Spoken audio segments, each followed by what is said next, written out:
지난 시간에 성소의 기물들에 대해서 좀 알아봤었어요. 성소 안에 기물들이 3개가 있습니다. 기억하세요? 첫 번째는 들어가서 오른쪽 북쪽에 떡상이 있었죠. 떡상 위에 올려놓은 떡은 뭐라고 부르죠? 진설병이라고 부릅니다. 예수 그리스도께서 우리의 만나 생명 양식이 되어 주셨음을 뜻하는 거였죠. 그리고 그 안에서 주님의 말씀을 먹고 살아가면서 성도가 그렇게 신앙생활을 하게 된다는 그것을 말씀드렸고, 남쪽에 왼쪽 편에는 금촛대가 있었어요. 7개의 금촛대가 있었는데 우리의 앞길을 비추는 그리스도의 빛, 주의 말씀의 빛, 성령의 빛, 이렇게 말씀을 드렸습니다. 또 하나가 정면에 보여지는, 서쪽에 보여지는 분향단이에요. 그래서 오늘은 분향단을 좀 살펴보고, 분향단 뒤에 있는 커튼, 휘장에 대해서 알아보고, 그 뒤에 휘장을 젖히고 들어가서 나오는 지성소 안에 있는 기물, 언약궤와 언약궤 위의 뚜껑, 속죄소라는 것을 좀 살펴보려고 해요. 분향단이에요. 이제 정면에 보여지는, 성막을 열고 들어가서 정면에 보여지는 분향단. 분향단이 뭐냐면 출애굽기 30장 1절을 보시면, 너는 분향할 제단을 만들지니 곧 조각목으로 만들되, 조각목 나무로 만듭니다. 길이가 1규빗, 넓이가 1규빗으로 네모 반듯하고 높이는 2규빗으로 하며 그 뿔을 그것과 이어지게 하고, 이렇게 얘기합니다. 자, 그러면 분향단이 어떻게 생겼는지 잠깐 보여드릴게요. 이렇게 생겼어요. 별로 대수롭지 않게 생겼죠. 네, 이렇게 생겼는데 이 위에는 분향하는 향 같은 거 담고 불을 이렇게 붙이는 그런 거예요. 그리고 다 금으로 싸는 거예요. 조각목으로 만들고 금으로 싸요. 이 높이가 90cm, 그리고 위에 네모 반듯해서 45cm로. 높이가 성소 안에 있는 기물들 중에서 제일 높아요. 분향단이. 촛대보다 높고 떡상보다 높아요. 떡상은 은근히 좀 낮게 해놨어요. 떡상에는 의자가 없었죠. 그 말은 허리를 좀 구부리고 서서 먹도록 이렇게 만들었었어요. 예전에 6월절에 나올 때도 급히 먹으라고 이렇게 얘기하죠. 좀 그랬던 의미가 있었던 것 같아요. 그런데 분향단이 이렇게 높은 이유를 에말디안 아시죠? 네, 이분 훌륭하신 분인데 지난번에 한번 그렇게 말씀을 드려서 그런데, 이분은 이렇게 얘기를 합니다. 분향단은 성소에 있는 기구들 중에서 가장 높은 기구로서 우리가 드릴 수 있는 예배 중에 가장 높은 행위를 의미한다, 이렇게 얘기를 해요. 그러면 가장 높은 행위가 무엇인가? 예배 중에 우리가 가장 높은 행위가 무엇인가? 뭘까요? 다 비슷비슷한 것 같지만 이 분향단의 높이를 통해서 우리가 알 수 있는 것은 기도다, 이렇게 알 수 있어요. 분향단의 그 향연 있죠, 연기. 이 연기는 기도를 상징을 합니다. 계시록 8장 3절을 한번 보겠습니다. 또 다른 천사가 와서 제단 곁에 서서 금 향로를 가지고 많은 향을 받았으니, 분향단이죠. 이는 모든 성도의 기도와 합하여 보좌 앞 금 제단에 드리고자 함이라. 향연이 성도의 기도와 함께 천사의 손으로부터 하나님 앞으로 올라가는지라, 이렇게 얘기해요. 기도를 상징해요. 시편 141편 2절. 나의 기도가 주의 앞에 분향함같이 되며 나의 손 드는 것이 저녁 제사같이 되게 하소서. 나의 기도가 주의 앞에 분향함같이 되며, 이렇게 얘기를 하죠. 그래서 분향을 하고 거기에서 나오는 그 연기가 하나님께서 받으시는 기도를 상징하고 있었다, 이렇게 볼 수가 있어요. 그런데 계시록에서는 곧바로 성도의 기도라고 얘기를 했잖아요. 성도의 기도와 합하여 이렇게 올라갔다. 그런데 먼저는 그리스도의 기도를 상징을 하는 거예요. 바로 우리들의 기도로 갈 수가 없어요. 항상 그리스도를 거쳐가야 돼요. 그래서 우리는 그리스도를 중보자라고 하죠. 돕는 이, 하나님과 우리와의 연결다리라고 얘기를 해요. 먼저는 그리스도의 기도를 뜻합니다. 놋제단은 어떤 의미가 있었어요? 놋제단에서는 죽음이 있었죠. 피 흘림, 십자가 대속이 있었어요. 금 분향단은 로마서 8장 34절에서 말씀한 것처럼 죽으실 뿐 아니라 다시 살아나신 이는 그리스도 예수시니 그는 하나님 우편에 계신 자요 우리를 위하여 간구하시는 자신이라, 이렇게 말씀을 하고 있어요.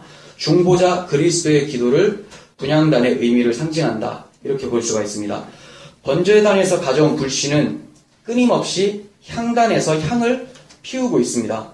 이것은 우리를 위해서 대제사장 예수 그리스도께서 끊임없이 하늘 보좌 우편에서 우리를 위해 중보하신다라는 거죠. 쉬지 않고 끊임없이 기도해 주시고 계시다라는 거예요. 특이한 점은 성막은 마루가 없어요. 그 밑에 깔려 있었던 마루는 없었다라는 거죠. 그 말은 흙이었어요. 땅이었다라는 거예요. 제사장은 자기의 직무를 다하기 위해서 왔다 갔다 하면서 하나님 앞에 직무를 했습니다. 그럴 때 제사장 발이 어땠을까요? 땅을 딛고 사니까 더러웠겠죠. 이것은 뭐냐면 제사장은 예수 그리스도를 상징함과 동시에 그 안에 있는 우리 성도들을 상징을 해요. 그렇기 때문에 성도는 성막이라는 그리스도 안에 있더라도 발을 이 세상에 두고 살고 있기 때문에 끊임없이 죄사함을 구해야 된다는 것을 얘기하는 거죠. 우리는 그리스도 안에서 완전하게 거룩해졌지만 우리의 몸은 아직 썩을 육체가 있기 때문에 끊임없이 죄악된 모습으로 살아갈 수밖에 없어요. 그렇기 때문에 우리는 그리스도께서 끊임없이 우리를 중보해 주시는 회개의 제사가 필요한 거죠. 제사장이 이렇게 발이 더러워졌을 때는 물두멍으로 가서 발을 씻습니다. 그리고 성소 안에 들어가서 분향단에서 향을 피우면서 기도를 합니다.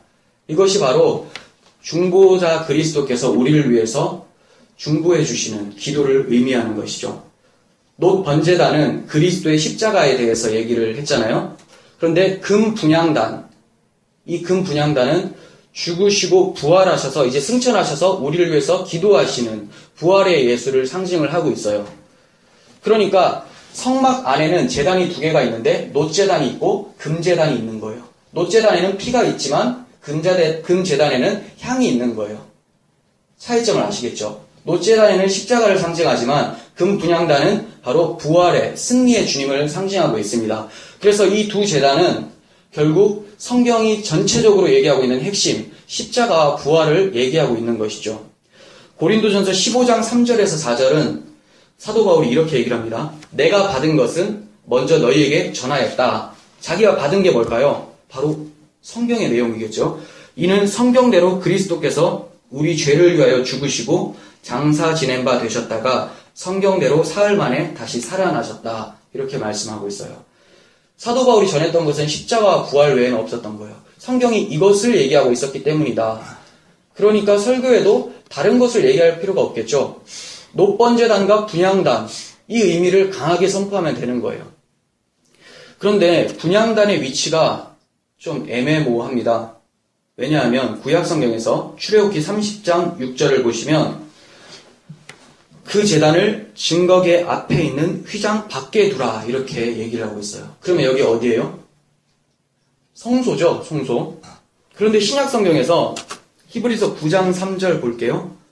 또 둘째 휘장 뒤에 있는 장막을 지성소라 일컫나니, 이제 휘장 뒤에 지성소라 일컫나니 금향로와 사면을 금으로 싼 언약궤가 있고, 이렇게 얘기하고 있어요. 야, 이거 지성소에는 분명히 우리가 배울 때는 언약궤밖에 없는데 왜 신약성경에서는 금향로가 그 안에 들어가 있나? 분향단이 왜 언약궤 옆에 있는가? 이것에 대해서 의아할 수가 있겠죠.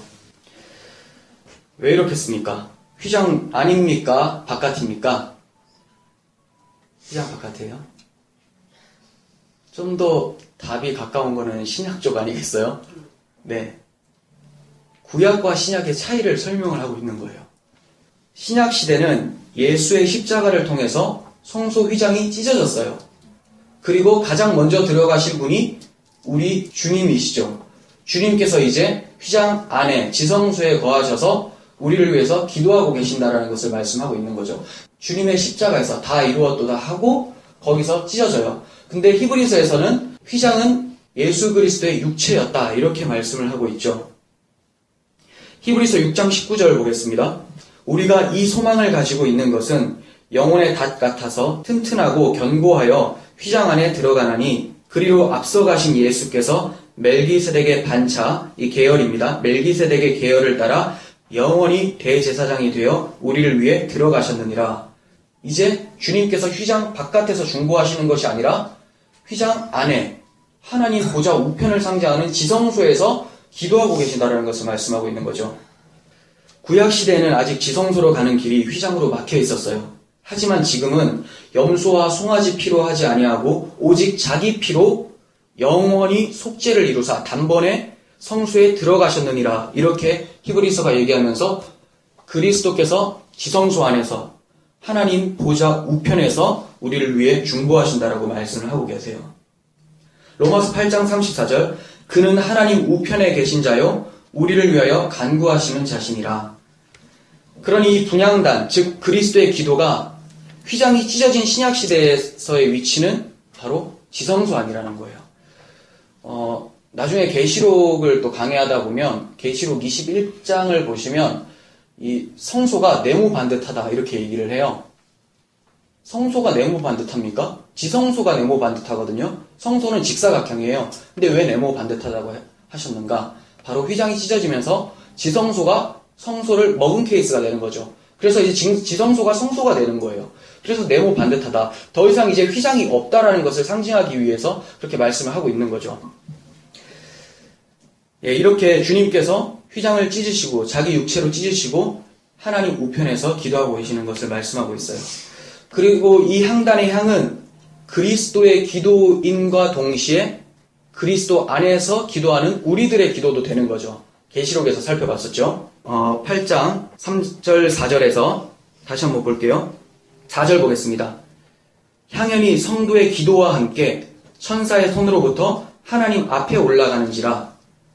예, 그 전에는 그리스도의 기도라고 설명을 했지만 이제 계시록에서는 그리스도와 연합된 십자가로 연합되어 버린 성도들의 기도가 바로 주님의 기도, 같은 기도다 이렇게 얘기를 하고 있어요. 우리가 그리스도와 연합돼서 이제 그분이 우리와 함께 기도해 주시는 거예요. 그런데 주님께서 보좌 우편에서 우리를 위해서 간구하신다라고 하잖아요. 그리고 성령께서 우리를 위해서 중보하신다 이런 말씀을 많이 들었잖아요. 그래서 나는 약하지만 주님께서 기도해 주신다 이렇게 생각하니까 마치 내 기도 따로 주님의 기도 따로 말할 수 없는 탄식으로 우리를 위해서 간구하시는 성령의 기도가 따로처럼 느껴져요. 그런데 이건 그런 의미가 아니에요. 우리가 주님과 어떻게 됐다고 했어요? 연합이 됐다고 했죠. 연합이라는 것은 구분이 불가해요. 구별은 있을 수가 있겠죠. 머리와 몸은 있을 수가 있겠지만 떨어질 수는 없어요. 그러니까 입이 기도했다고 해서 이 몸이 입과 연결이 안 된 게 아니죠. 그러니까 누구의 기도입니까? 우리의 기도가? 주님의 기도, 성령께서 우리를 통해서 기도하시는 거죠. 성령께서, 주님께서 보좌 우편에서 기도하신다니까 나와 상관없이 내가 기도를 안 해도 주님은 기도하실 테니까 염려 없어. 이렇게 생각하는 사람들이 많아요. 그게 아니라는 거예요. 보좌 우편에 앉아 계신 그 주님께서 우리 마음 가운데 오셔서 기도를 하시는 거예요. 그때 우리가 기도가 나오는 거죠. 그래서 우리의 기도가 주님의 기도가 되는 거예요. 그러니까 우리가 기도하지 않는 것은 여러분 안에 주님의 기도가 없는 거고 내주하시는 성령이 안 계실 수도 있는 것이죠. 극단적으로 표현해서. 네. 그렇다라는 거예요. 왜냐하면 주님께서는 쉬지 않고 기도하신다라는 거죠. 만약에 우리가 성령 안에 있으면서도 불구하고 기도를 안 할 수도 있습니다. 그것은 뭐냐면 정말 성령이 안 계셔서가 아니라 우리의 그 완악한 마음들이 성령께서 말씀하시는 것을 귀를 닫고 있기 때문에 그래요. 성경에서 성령을 소멸하지 말라 이렇게 얘기하죠. 계셨던 성령께서 사라질 수 있습니까? 그런 게 아니죠. 성령이 아무리 우리에게 증언하고 우리에게 지혜를 열어주셔도 우리는 끝까지 사악한 마음, 옛 모습으로 나아가려고 하는 그것이 강하기 때문에 주님의 성령의 말씀을 듣지 않는 것, 이것을 표현한 거예요. 그러니까 주님께서 우리에게 그런 마음을 주실 때 우리는 엎드릴 수 있어야 되겠죠. 그것이 바로 나의 기도, 즉 그리스도의 기도가 되는 거예요. 그러니까 우리의 기도가 어떤 기도가 되겠어요? 예수님께서 지금 지성소에서 기도를 드리잖아요. 하늘 보좌 우편. 그럼 나는 지금 이 땅에서 기도를 하는 거지만 우리의 기도의 실제 위치는 어딜까요? 하나님 보좌 우편이라는 거예요. 그래서 왕의 기도라고 하잖아요. 그 무슨 송기철 장로님이 얘기하는 그런 왕의 기도가 아니라 그런 신비적인 그런 게 아니라 성경이 말하고 있는 진짜 휘장이 찢어져서 그리스도 안에서 기도하는 것이 왕적인 기도라는 거죠. 아무나 이런 기도를 할 수 있는 것이 아니라 십자가로 함께 구속함을 받아 연합된 자들만 이런 기도를 할 수 있는 거예요. 그러니까 기도는 우리의 특권인과 동시에 또 우리의 의무가 되겠죠. 권리죠. 아무나 할 수 있는 것이 아닙니다. 그리고 또 해야 되는 거죠. 이제 우리는 더 이상 휘장 밖에서 기도하는 것이 아니라 열려진 휘장 안에서 지성소라고 하는 하나님 품 안에서 기도하는 것임을 우리가 기억해야 돼요. 이러한 기도의 능력이 어떨까요? 당연히 능력이 있겠죠. 주님의 기도인데, 하나님의 아들의 기도인데. 그래서 분향단에는 번제단에 뿔이 있었잖아요. 이 뿔과 마찬가지로 분향단에도 사방에 뿔이 있어요. 뿔은 어떤 의미를 둔다고 했습니까? 능력을 상징한다 했죠. 번제단의 뿔은 십자가 능력이었죠. 구원의 능력, 피 흘림의 능력. 분향단의 뿔은 무슨 능력? 기도의 능력을 상징하겠죠. 번제단의 뿔은 십자가의 능력, 구원의 능력을 상징하지만 분향단의 뿔은 구원받은 자가 하나님과 교통할 수 있는 능력을 얘기하는 거예요. 이 땅에서 우리가 천국을 경험하려면 하나님과의 교제가 있어야 되는 거죠. 나는 이제 십자가의 대속으로 구원받았어 하고 아무 기도도 없이 하나님 앞에 나아가는 것 없이 그냥 살아간다면 그 사람은 또다시 예전의 그 지옥과 같은 모습으로 살아갈 수밖에 없겠죠.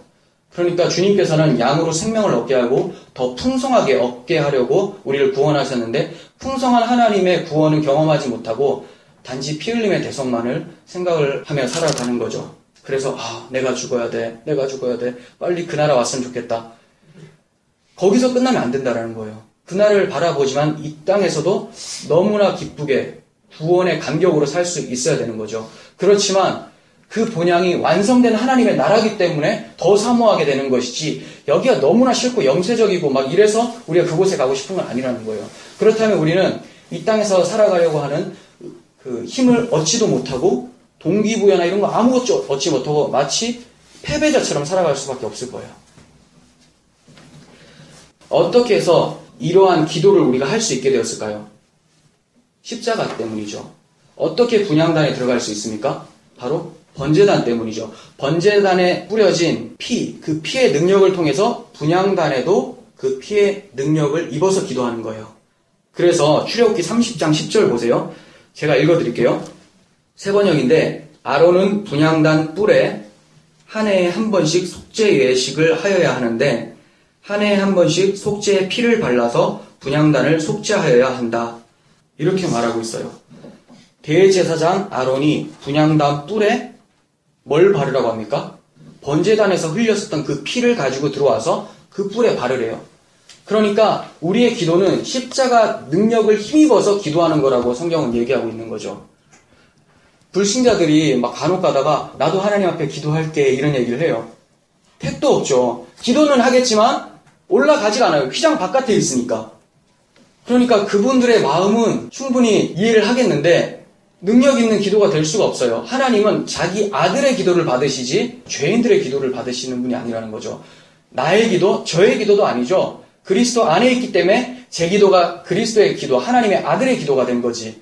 그러니까 우리가 가장 먼저 해야 될 것은 번제단에서 그 피 뿌린 옷을 입어야 되는 것이죠. 그리고 그것을 힘입어서 분향단에 나가서 기도해야 된다는 겁니다. 그렇다면 기도할 때도 당연히 생각나는 것이 뭐겠어요? 가장 먼저 생각나는 것은 번제단이죠. 십자가 대속. 내가 어떻게 주님 앞에 무릎 꿇고 아버지라고 부를 수 있게 되었습니까? 이게 가장 먼저 터져나와야 되는 기도 제목이에요. 그러니까 우리가 기도할 때 하나님 감사합니다. 그냥 아무것도 얘기 안 하고 감사합니다 시작하고 또 기도를 하잖아요. 그 이유가 전제가 돼 있는 거예요. 내가 기도할 수 있는 이유가 바로 구원 때문입니다. 하나님의 아들의 복음 때문입니다. 이거죠. 이렇게 십자가 능력을 경험한 자들의 기도라면 기도의 내용도 주님의 기도와 비슷해야 되겠죠. 분명히 십자가로 연합되었다라고는 얘기를 하는데 주님 기도 따로 내 기도 따로 이럴 수가 없다라는 거예요. 그러니까 우리는 기도 내용에도 주의를 기울여야 돼요. 출애굽기 30장 37절 네가 여호와를 위하여 만들 향은 거룩한 것이니 분향입니다. 기도죠. 너희를 위하여는 그 방법대로 만들지 말라. 무슨 말이에요? 네 멋대로 기도하지 마라. 하나님께서 원하시는 기도를 해라. 이 얘기를 하고 있어요. 무조건 주시옵소서 하는데 도대체 내가 뭘 달라고 하는지 그걸 왜 달라고 하는지를 조금이라도 깊이 생각한다면 이게 정말 주님께서 할 만한 기도실까? 생각하게 되겠죠? 그러면 쉽게 기도가 안 나와요. 그래서 기도가 가장 힘들어요. 설교가 힘들 것 같아요? 아니요, 기도가 더 힘들어요. 기도하려면 먼저 하지 말아야 될 말부터 막 생각이 나요. 그 말들은 정말 내가 하고 싶은 말이거든요. 그게 뭘까요? 하나님 힘들어 죽겠어요. 이런 거죠. 하나님 뭐 좀 바꿔주세요. 형편 좀 바꿔주세요. 이런 기도가 막 터져 나오려다가 우리 주님은 이런 기도 할까? 아니겠죠. 그래서 다시 한번 십자가를 묵상할 때 그런 기도들이 억지로 참는 것이 아니라 기도 제목들이 바뀌는 거예요. 진짜로 주님의 마음으로 바뀌는 거죠. 내가 십자가를 입고 있었구나. 이 세상의 것들을 너무 나의 것으로 생각하고 있었구나. 나는 이 세상에서 나그네고 천국 시민권자인데 내가 너무 이 세상의 시민권자로 살았구나 하면서 회개가 또 나오겠죠. 감사와 회개가 계속 나오는 거죠. 그리고 나서 어떤 기도를 할 거예요? 주님께서 기도한 것처럼 기도하는 거예요. 요한복음 17장 보면 대제사장적 기도가 있어요. 그 기도, 주님께서 교회를 위해서 기도하시고 영혼을 위해서 기도하시고 믿지 않은 자들의 복음의 확장을 위해서 기도하시죠. 그런 것들을 위해서 기도하게 된다는 거죠. 우리의 삶을 통해서 하나님의 공의와 사랑이 나타나길 기도하게 되겠고, 하나님의 아들 예수 그리스도의 거룩함과 사랑하심이 우리의 입술을 통해서 증거되기를 기도하겠죠. 이런 것이 바로 하나님께서 원하시는 기도예요. 우리가 받지 못하는 것은 구하지 않아서 받지 못하는 것이고, 구하여도 받지 못하는 것은 우리의 정욕대로 쓰려고 잘못 구하고 있기 때문이라고 야고보는 4장 2절에서 말씀을 하고 있어요. 우리의 기도가 십자가의 대속을 경험한 자들의 기도라면 기도할 때 주님을 다시 한번 생각하면서 주님과 함께 기도할 수 있는 우리가 되었으면 좋겠습니다. 이제 분향단을 지나서 지성소로 들어가고 싶은데 가로막고 있는 것이 있습니다. 그것이 바로 커튼, 휘장이에요. 이것은 하나님과 죄인을 분리하고 있는 커튼이죠. 거룩한 하나님과 죄인의 분리의 상징이에요. 그런데 이 휘장을 하기 전에 먼저 휘장과 같은 역할을 하고 있었던 것이 구약 성경에 많이 나와 있었는데 그것을 좀 살펴봤으면 좋겠어요. 우리가 쉽게 지나치고 많은 창조 기사, 창세기 1장의 내용이죠. 거기 보면 둘째 날에 물 덩어리가 이렇게 있는데 그 공간을 하나님께서 여신다고 해요. 가르시고 중간에 궁창이라는 공간을 만드신다고 해요. 그 궁창을 성경에서는 하늘이라고 해요. 하늘. 우리 눈에 보이는 하늘이죠. 그리고 궁창 위의 물과 궁창 아래의 물을 나눠요. 그럼 궁창 위의 물은 뭐고 궁창 아래의 물은 뭔가? 궁창 아래의 물은 저주를 상징하는 저주의 바다, 심판의 바다 이것을 설명하고, 궁창 위의 물은 요한계시록 가면 유리바다라고 나오죠. 달라요. 투명한 바다죠. 하나님을 상징하는 거예요. 하나님의 영역, 거룩의 영역을 상징하는 거예요. 그런데 거기에 가로막혀 있는 궁창이 있는 거죠. 하늘이 있는 거죠. 그것이 찢어져야지만 윗물이 아랫물과 연결이 돼요. 그 다리가 되어주신 분이 예수 그리스도죠. 그래서 그 궁창이 바로 휘장의 역할을 했던 거죠. 노아의 방주 때는 그 궁창이 찢어지는 것이 나타나죠. 그래서 물이 쏟아지고 거기서 기록하기로는 첫 비로 나오죠. 그전에는 비가 없었었는데 이제 첫 비로 나오면서 방주가 받아내고 방주 안에 있었던 노아의 8 식구들은 살아나게 되죠. 이렇게 하늘, 궁창이 바로 휘장의 역할을 하고 있었다는 것을 말씀하고 있어요. 그러니까 둘째 날에 물과 물이 나눠지는 것은 실제적으로 지구를 만들 때 하나님께서 그렇게 순서를 통해서 만들었다고 저는 믿고 있어요. 표면적으로. 그렇지만 그것을 통해서 뭘 설명하고자 하냐면 구원을 설명하는 것이죠. 이렇게 죄인과 하나님은 분리한 상태다. 그래서 저는 이건 조금 근거가 좀 약하긴 한데 다른 부분에서는 6째 날까지 다 보시기에 좋았더라가 있는데 둘째 날에는 없어요. 왜냐면 나누어진 것으로 끝났거든요. 첫째 날에는 빛이 있으라라고 했는데 빛이 있었죠. 그래서 어둠이 물러가고 낮의 영역이 생기죠. 그리고 셋째 날에도 저주의 바다가 있었는데 그걸 몰아버리고 육지가 드러나요. 육지는 구원의 땅을 설명을 해요. 그래서 이렇게 다 구원을 설명하고 있었기 때문에 좋았더라가 있었는데 둘째 날에는 좋았더라가 없어요. 이 근거가 좀 약합니다. 그래서 저는 그냥 개인 묵상으로 이렇게 생각을 하고 있는데, 이렇듯 창조 기사에서 궁창을 통해서 휘장을 보여주셨고, 또 아담과 하와가 타락하고 나서 에덴 동편으로 쫓겨나게 되죠. 그런데 그 동편 문을 가로막고 있는 것이 있어요. 바로 그룹이라고 하는 천사. 천사가 불칼을 들고 들어오지 못하게 딱 막고 있는 거죠. 들어오면 어떻게 될까요? 불칼에 의해서 찢어 죽겠죠. 근데 이 그룹들이 어디에 수놓아져 있습니까? 휘장에 수놓아져 있어요. 그 그림이 이렇게. 그러니까 에덴의 동쪽에 죄인이 못 들어올 수 있도록 막아놓은 것. 그 그룹들의 두 불칼이 바로 휘장의 역할을 했었던 것이죠. 또 있어요. 애굽이라는 430년 동안 이스라엘 백성이 종살이했던 곳에서 빠져나올 때, 그리고 어디로 갑니까? 가나안 땅으로 가게 되겠죠. 그런데 가로막고 있는 것이 있습니다. 그것이 바로 홍해예요. 홍해. 홍해를 어떻게 건너갈 수 있었을까요? 그들이 어린 양의 피를 통해서 건너갈 수 있었던 것이죠. 그래서 6월절 어린 양의 피로 홍해가 찢어지고 마치 휘장이 찢어지는 것처럼 건너가게 되는 거예요. 근데 여기서 끝나는 것이 아니라 또다시 한번 설명을 합니다. 모압 평지라는 가나안 맞은편에서 가나안 땅으로 들어가려고 하니까 요단강이 또 있는 거예요. 그럼 이건 왜 두 번 반복되는가? 이걸 저도 곰곰이 생각을 해봤어요. 이것도 분명히 휘장의 역할인데 왜 두 번 반복하는가? 근데 참 은혜로운 게 뭐냐면 첫 번째 어린 양의 피를 상징을 했었잖아요. 6월절. 근데 그 6월절을 하나님이 어디에 다시 설명을 하고 있습니까? 성막에다가 설명을 하죠. 언약궤, 이따 언약궤 배울 텐데 언약궤를 설명을 해요. 언약궤에 어린 양의 피가 뿌려지거든요. 그런데 요단강을 건널 때 제사장들이 언약궤를 메고 먼저 건너요. 그래서 또 요단강이 찢어지죠. 그러니까 6월절에 어린 양의 피를 다시 한번 성막을 통해서 언약궤를 통해서 상기시키고 들어간다는 것을 말씀하고 있어요. 그리고 또 여리고성 앞에 칼을 빼든 여호와의 군대 장관, 군대 대장이 여호수아를 막고 있어요. 들어오면 죽인다 이렇게 하고 있죠. 그때 여호수아가 얘기를 합니다. 당신이 우리 편입니까? 우리 반대편입니까? 이렇게 얘기를 해요. 그때 여호와의 군대 대장이 이렇게 얘기합니다. 나는 여호와의 군대 대장으로 지금 왔느니라. 이곳은 거룩한 곳이니 너의 발에서 신을 벗으라. 이렇게 얘기해요. 그 말은 신은 땅을 딛고 있었기 때문에 더러움의 상징이에요. 죄악을 상징해요. 너 그 죄악된 몸을 입고는 못 들어간다 상징을 하죠. 그래서 신을 벗고 들어가게 되는 것이죠. 아무나 들어올 수 없도록 여호와의 군대 대장이 막고 있는 거예요. 우리가 휘장이 뭐라고 했습니까? 그리스도의 육체라고 했어요. 여호와의 군대 대장은 여호와의 군대는 교회가 될 수 있겠고 천사들이 될 수 있겠지만 군대 대장은 누구겠어요? 주님이시죠. 주님께서 구약 성경에 이렇게 잠시 성육신 하신 것이 아니라 상징적으로 나타나셨던 것이죠. 그래서 그분을 통해서 들어간다는 것을 말씀하고 있습니다. 신을 벗지 않고 들어가면 그 칼에 찔려 죽겠죠. 이렇듯 구약 성경에서는 이것 외에도 더 자세하게는 많이 휘장에 대해서 설명을 하고 있습니다. 성소 안에는 휘장이 있고 그 뒤에는 언약궤가 있습니다. 거룩하신 하나님의 임재가 있음을 상징하고 있죠. 이러한 하나님과 함께하기 위해서 죄인을 가로막는 휘장이 반드시 찢어져야 해요. 그러기 위해서는 심판이 있어야 되겠죠. 휘장이 그냥 찢어집니까? 심판이 있어야지 사라지게 되겠죠. 그래서 마가복음 15장 37절 보시면 예수께서 십자가 위에서 큰 소리를 지르시고 숨지시니라. 이에 성소 휘장이 위로부터 아래까지 찢어져 둘이 되니라. 이렇게 설명하고 있어요.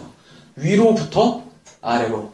네, 아까 궁창 위의 물과 아래 물과 같은 그런 개념이에요. 우리가 찢고 위로 올라간 것이 아니라 하나님이 찢고 들어오신 거예요. 그게 어디서부터요? 성육신 사건부터 그런 거예요. 하나님의 아들이 이 땅에 내려온 것 자체가 이미 위에서 아래로 내려오셨죠.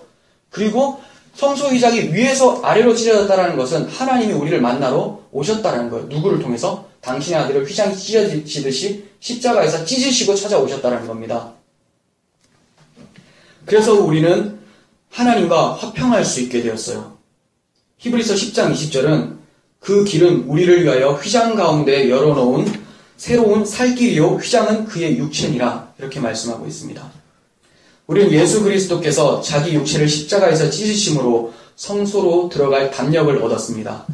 참 마음과 온전한 믿음을 가지고 이제 하나님 앞에 나아갈 수 있어야 할 것입니다. 우리는 이제 찢어진 휘장 뒤 지성소로 들어가게 될 텐데 그곳에는 언약궤가 있어요. 이 언약궤의 다른 이름은 법궤라고도 나오고 증거궤라고도 나와요. 증거궤. 법궤, 증거궤.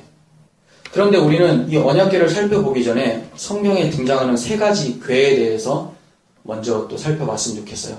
하나님이 되게 재밌게 말씀하셨던 게 뭐냐면 지금 보니까 재밌는 거지 얼마나 답답하셨으면 많이 말씀하셨을까요? 뭔가를 설명하기 전에는 항상 그 모형들을 계속 만들어 놓으세요. 그래서 너희들이 나를 잊지 마라. 무엇을? 은혜 언약. 하나님의 아들을 통해서 구원받는다는 그 사실을 잊지 말라고 계속 그림자를 두셨어요. 근데 예수께서 십자가에서 죽으시고 성령이 오시기까지는 사람들이 그걸 못 알아보는 거예요. 자, 그 못 알아봤던 것을 이제 알아보려고 지금 설명을 하려는 거예요. 그 세 가지의 궤가 등장을 하는데 첫 번째 궤가 노아의 궤예요. 노아의 궤가 뭘까요? 궤면 상자죠. 노아의 방주를 얘기해요. 히브리어로는 테바라고 해요. 테바. 예. 이 노아의 궤. 그리고 또 하나의 궤는 모세의 궤예요. 모세의 궤는 뭘까요? 갈대 상자가 있죠? 갈대 상자. 이것도 히브리어로 테바예요. 그러니까 이렇게 읽을 수 있겠죠? 노아의 테바, 모세의 테바. 그럼 우린 금방 알죠? 히브리어로 이렇게 적어놨었으면, 옆에 설명만 되어 있었으면 금방 노아의 방주를 떠올렸을 거예요. 모세가 상자 안에 담겨 있었던 그 모습이 노아가 방주 안에 담겨 있었던 그 모습과 비슷하구나. 금방 떠올렸을 거예요. 근데 상자하고 방주라고 하니까 왠지 다른 느낌이었잖아요. 그리고 이제 지성소 안에 있는 언약궤를 얘기를 하는 거예요. 이 언약궤는 히브리어로 테바가 아니에요. 아론이라는 단어예요. 그렇지만 의미적으로는 똑같아요. 네, 아론. 대제사장 아론하고 이름 비슷하죠? 음은 똑같습니다. 자, 방주 안에는 노아라는 인간, 죄인이죠. 노아 의인인데요. 또 이렇게 성경에서 말을 하니까 이렇게 질문할 수 있는데, 노아 자체로는 의인이 아닙니다. 노아가 하나님의 언약을 믿었기 때문에 의인이라고 봐준 거지, 노아는 죄인이에요. 근데 노아가 그 방주 안에 들어가요. 방주 안팎에 무엇을 바르라고 하냐면, 물이 새어 들어오지 못하도록 역청을 바르라고 해요. 역청은 좀 아스팔트라고도 적혀 있고, 송진이라고도 적혀 있고, 여러 가지 그렇게 좀 붙이는 거 있잖아요. 끈적끈적하면서 딱딱하게 마르는 것, 그것을 얘기하고 있어요. 이 역청. 갈대 상자 안에는 모세라는 인간이 들어가 있어요. 죄인이죠. 그 갈대 상자 안팎에는 물이 새어 들어오지 못하도록 모세의 어머니 요게벳이 송진과 역청을 바릅니다. 그렇게 출애굽기 2장에 나타나요. 그러니까 지금 똑같죠. 방주하고 모세 상자하고. 이 역청이라는 단어는 코페르라는 단어인데, 이 카파르라는 단어에서 유래가 됐어요. 그러니까 원래 원형이 카파르인데 이제 코페르로 변형시켜서, 그럼 카파르가 뭔지를 알면 되겠죠. 이 카파르라는 단어는 덮다, 속죄하다, 용서하다, 지워버리다, 화목하다 이런 뜻이에요. 덮어버리다, 용서하다, 속죄하다, 죄를 갚아버리다 이런 뜻이에요. 역청을 바르는 것은 성경학자들이 상징적으로 이렇게 풀고 있습니다. 피를 바르는 것과 같다. 결국 노아의 방주 안에 노아와 갈대 상자 안에 모세는 피로 말미암아 그들이 살게 되었다는 것을 얘기하는 거죠.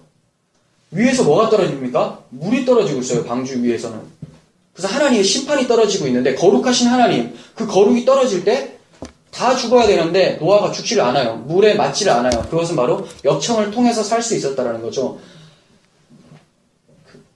모세가 나일강에 둥둥 떠다니면서 죽지 않았던 이유가 바로 갈대 상자, 테바 안에 있었기 때문에 그래요. 근데 그것을 물이 새어 들어가지 못하도록 막았던 것이 송진과 역청이었다는 것이죠. 언약궤도 이와 같습니다. 언약궤 위에 뚜껑이 있습니다. 그것을 시은좌라고 하고 속죄소라고도 해요. 많이 말씀드렸는데 시은자는 한문이에요. 베풀시, 은혜은, 자리, 좌자, 시은자. 은혜가 베풀어지는 장소죠. 속죄소, 속죄하는, 죄를 갚아주시는 장소, 이렇게도 표현을 하고 있어요. 이 속죄소 위에 흠없는 어린 양의 피가 뿌려집니다. 언제 뿌려졌던 피일까요? 번제단에서 잡았었던 그 피 가져와서 뿌려요. 왜 뿌려질까요? 모세와 노아가 죄인이기에 피가 뿌려졌듯이 그 안에는 이스라엘 백성들의 죄악을 상징하는 모형들이 들어가 있어요. 그게 뭐냐면 십계명 두 돌판, 아론의 쌍난 지팡이, 만나 담은 항아리예요. 여러분들이 성경을 많이 보셨다면 이것을 딱 들으실 때 이스라엘 백성들의 반역, 이게 떠오를 거예요. 간단하게 설명해 드리면 십계명 두 돌판이 들어가 있는 이유는 하나님의 거룩함 앞에서 그들이 우리가 다 지키겠습니다 라고 했지만 금송아지 만든 사건, 결국 너희들은 죄인이다, 폭로가 되어버렸어요. 아론의 쌍난 지팡이는 민수기 17장에 보면 이스라엘 백성들이 대제사장 아론에게 항의를 하기 시작해요. 왜냐하면 레위 지파도 성막에서 일을 할 수가 있거든요. 근데 제사장은 아론의 자손만 제사장이 될 수가 있어요. 아론은 어디 지파일까요? 레위 지파예요. 근데 굳이 아론의 계열만 제사장 임무를 하고 나머지는 뭐하냐, 성막에서 기물들 나르고 이런 것들 하는 거거든요. 그러니까 도와주는 역할만 하는 거죠. 기분이 안 좋은 거죠. 그래서 왜 우리들은 제사장으로 안 삼냐? 우리도 제사장이 되고 싶다. 이런 뜻이에요. 그래서 막 불평을 했더니 하나님께서 12개의 지팡이, 12지파에서 하나씩 지팡이 가지고 와라. 그리고 지성소 안에 언약궤 옆에 둬라. 여호와 앞에 둬라. 이렇게 얘기했어요. 그 다음 날이 지나서 싹이 나면 그것이 바로 내가 임명한 제사장이다. 이렇게 말씀하시는 거죠. 그때 아론의 지팡이에서만 싹이 났어요. 지팡이에서 싹이 나는 것은 불가능하죠. 예, 부활을 상징을 해요. 그러니까 하나님께서 지정하셨고 하나님께서 이 사람을 통해서 일하신다는 것을 보여주고 있어요. 그러니까 그들의 반역, 하나님께 반역한 것을 담아놓은 것이 바로 아론의 쌍난 지팡이였어요.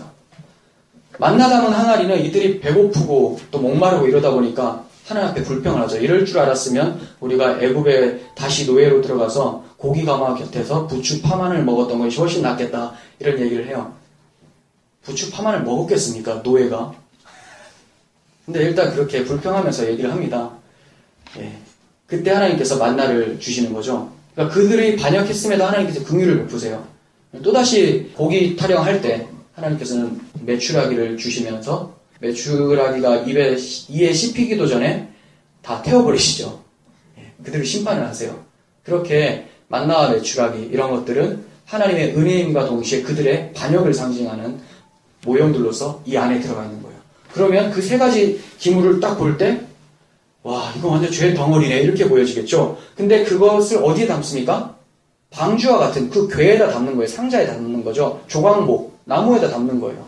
담고 금으로 발라요. 그리스도의 인성과 그리스도의 신성을 상징을 하는 거죠. 금은 신성을 상징하고 인성은 초라해 보이고 연약해 보이는 그 조각목을 상징을 하는 거예요.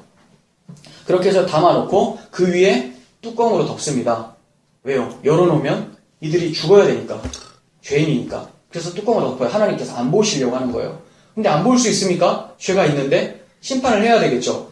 그래서 그 위에 피가 뿌려지는 거예요. 누구의 피가? 어린 양의 피가.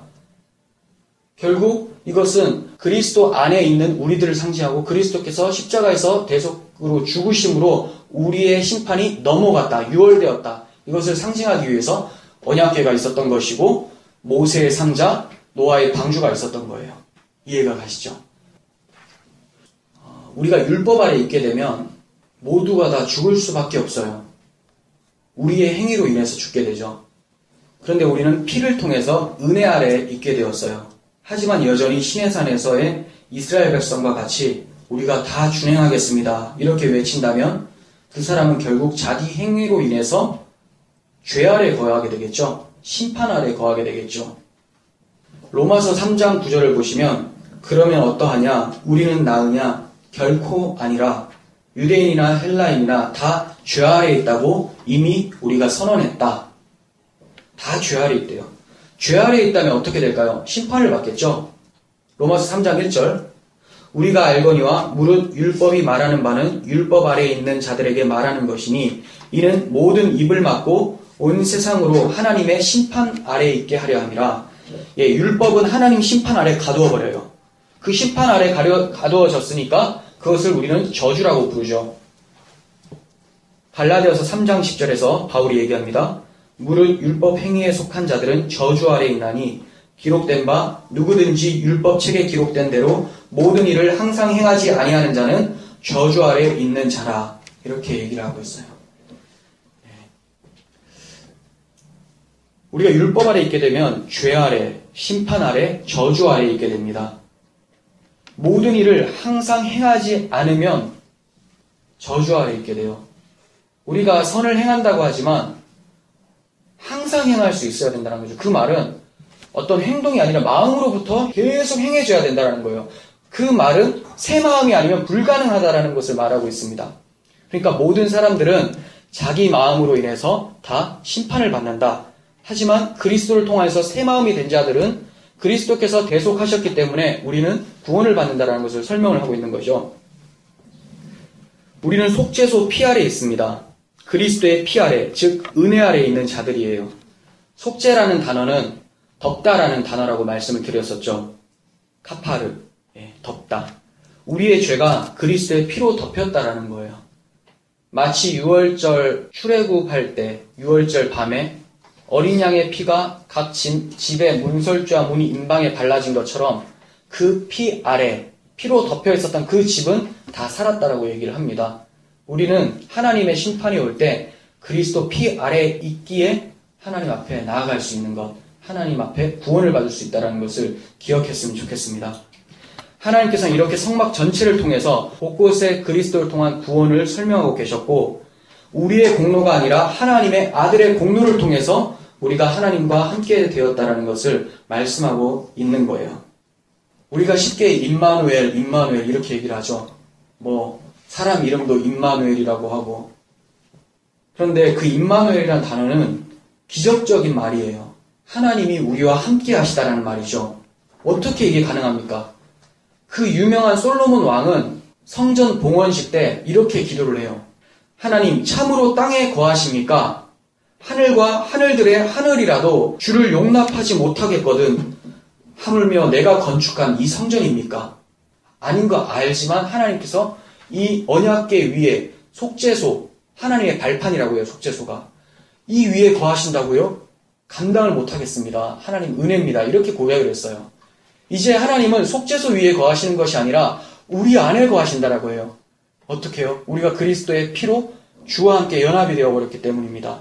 그래서 여러분들에게는 이제 임마누엘이라는 이름이 가능하게 된 것이죠.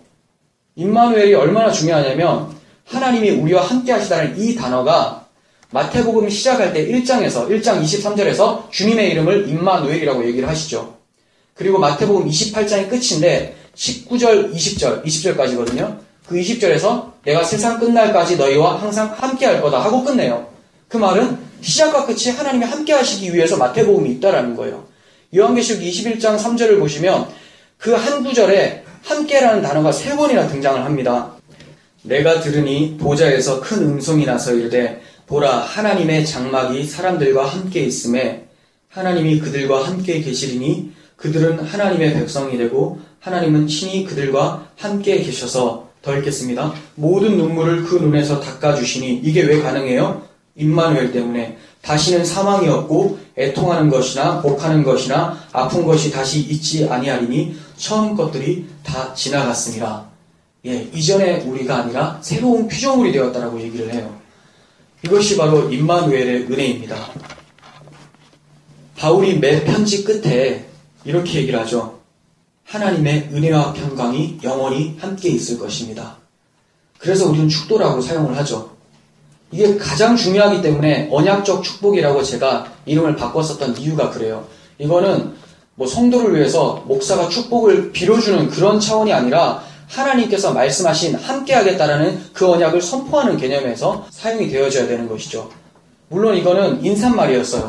사도 바울이 매 편지 끝에 자기 성도들이 늘 하나님이 함께 한다라는 그 사실을 잊지 않게 하기 위한 사도 바울의 인사말이었죠. 그렇지만 우리 예배 마지막에도 항상 선포되어져야 되는 것은 하나님께서 우리와 함께 하신다는 그 사실을 잊을 때 우리의 비참함은 시작이 되는 것입니다.